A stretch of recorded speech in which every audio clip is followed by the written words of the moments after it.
সুদকে আল্লাহ রাব্বুল আলামিন হারাম করেছেন, এবং সুদ এমন হারাম যে আল্লাহর জমিনে যত হারাম আছে, বিশেষ করে উপার্জন এবং ভক্ষণ এ সম্পর্কিত যত হারাম আছে, এর মধ্যে সুদের চাইতে ভয়াবহ আর কোনোটা নাই।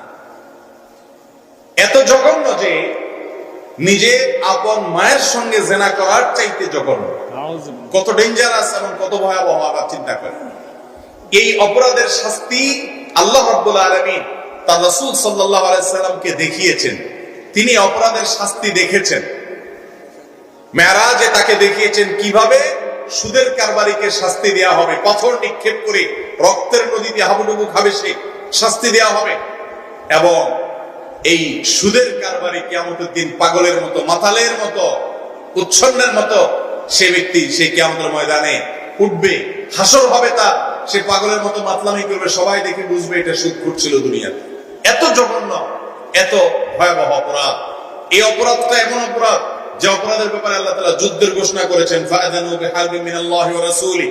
যারা সুদের কারবার করবে তারা আল্লাহ এবং তার রাসূলের সঙ্গে যুদ্ধের জন্য প্রস্তুত হও।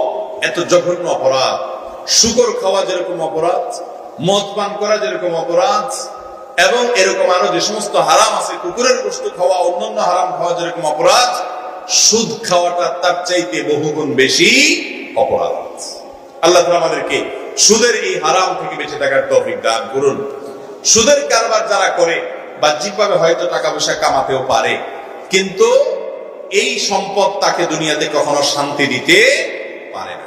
সুদের মহাজনদের জন্য আল্লাহ তাআলা দুনিয়াতেই শান্তি হারাম করে রেখেছেন, আখিরাতের শান্তি তো অনেক পরের কথা। আল্লাহ তাআলা আমাদের সবাইকে এই হারাম থেকে বেঁচে থাকার তৌফিক দান করুন।